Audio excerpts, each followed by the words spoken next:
नमस्कार दोस्तों। आज हम पढ़ेंगे मुगल चित्रकला के अंतर्गत जहांगीर काल।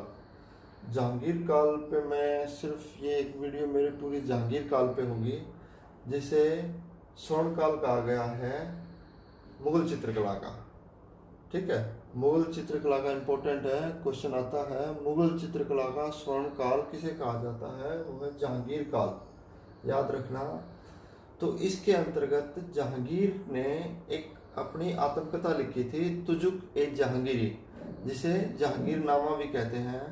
इसके मुख्य पेज पर जो चित्र बना है, जहांगीर गद्दी पर बैठे हुए, जहांगीर आसन पर बैठे हुए, ये चित्र बनाया है अबुल हसन ने। याद रखना, कई बार पूछा जाता है तो जो जहांगीरी में मुख्य पेज पर जो चित्र है वो किसका है, अबुल हसन का।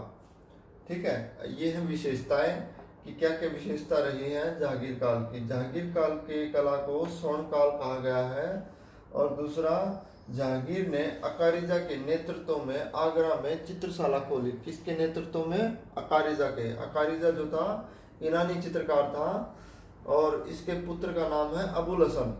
ये इन दोनों को बहुत ज़्यादा ख्याल रखता था इनका, अकारिजा का और अबुल हसन का, यानी ये इसके प्रिय चित्रकार थे। इसके काल में चित्रकला ग्रंथों से बाहर निकली। अभी तक हमने जो अकबर कालीन चित्रकला पढ़ी इससे पहले, उसमें सबसे ज़्यादा पोथी चित्रण या किताबों के अंदर जो चित्रण हुआ था उसी के अंदर है चित्रकला। लेकिन अब यहाँ ग्रंथों से, किताबों से बाहर निकल रही है चित्रकला, ध्यान रखना। और इसके प्रमुख चित्रकार कौन कौन थे? अकारिजा, बिसनदास, उस्ताद मंसूर, अबुल हसन, मनोहर, गोवर्धन, विचित्र। अभी मैं इनको याद करने का तरीका आगे बताऊंगा कि कैसे आप इनको याद कर सकते हैं। ठीक है। और उस्ताद मंसूर को नादिर उल असर की उपाधि दी थी जहांगीर ने। याद रखना, ये कंफ्यूजिंग क्वेश्चन है। उस्ताद मंसूर को नादिर उल असर की उपाधि किसने दी थी? जहांगीर ने। और एक नादिर उल असर की उपाधि दी थी हुमायूं ने मीर सैयद अली को। मीर सैयद अली जो वहां से आए थे, फारस से, ईरान से। ठीक है।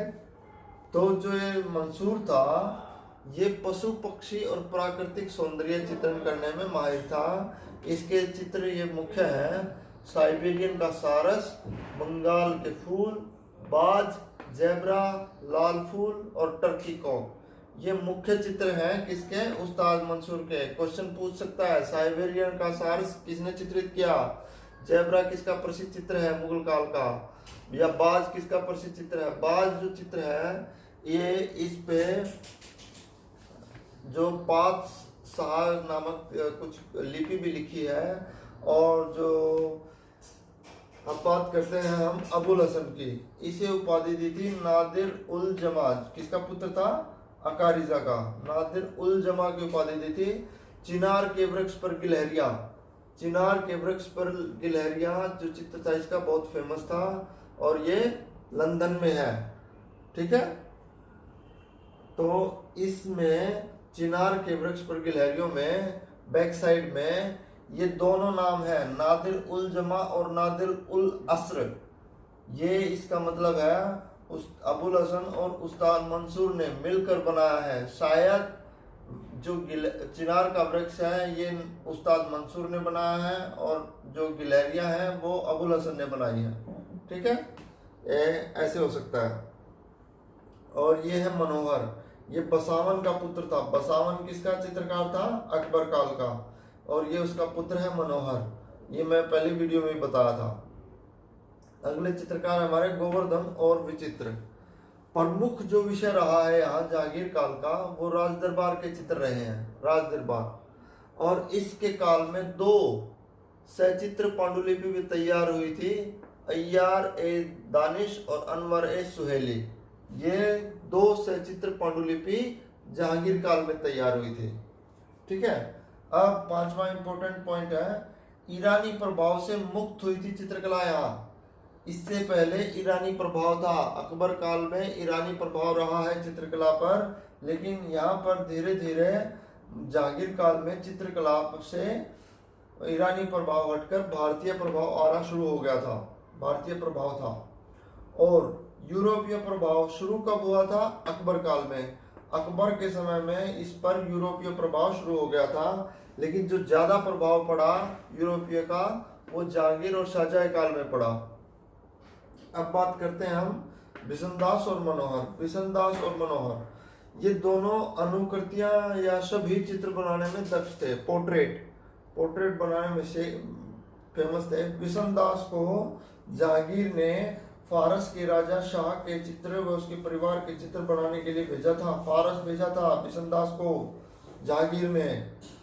ठीक है, अगला जो चित्रकार है हमारा, और इसने बिशनदास ने शेख फूल सूफी संत का भी सभी चित्र बनाया और नूरजहां का सभी चित्र बनाया। ये बहुत फेमस है, नूरजहां का सभी चित्र, ये बड़ा फेमस है। ठीक है, नूरजहां का से किसने बनाया? बिशनदास ने। अब मनोहर जो है, मनोहर के चित्र कहाँ है? ये है शेर का शिकार करते हुए जहांगीर, काला हिरण। मनोहर जो है वो शिकार के चित्र बनाने में प्रसिद्ध था।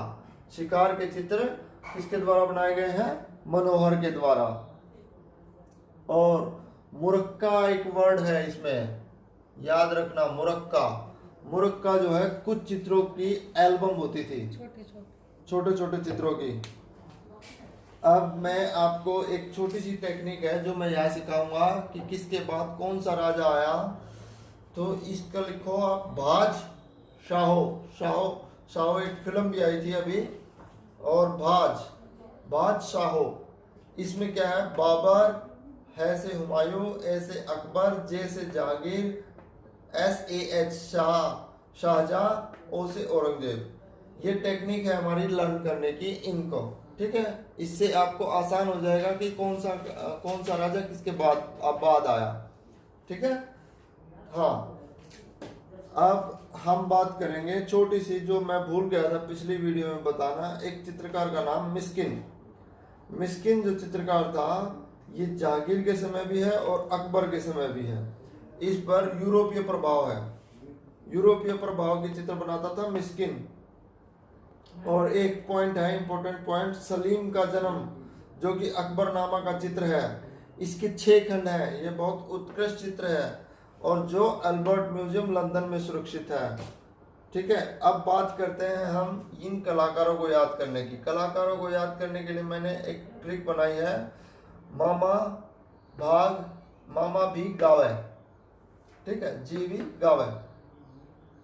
तो मैं से मंसूर, ऐसे अकारिजा, मैं से मनोहर, और ऐसे अबुल हसन, बी से बिशनदास, जी से गोवर्धन और वी से विचित्र। मैं इसकी जो वीडियो है वो मैं अगली बार बना के डालूंगा। ठीक है, आप प्लीज़ इनको देखिए और याद कीजिए। उम्मीद करता हूँ मेरे द्वारा दी गई जानकारी से आप संतुष्ट होंगे। प्लीज़ मेरे चैनल को लाइक और सब्सक्राइब कीजिए, मेरी मेहनत बड़ी सफल होगी। धन्यवाद, थैंक यू।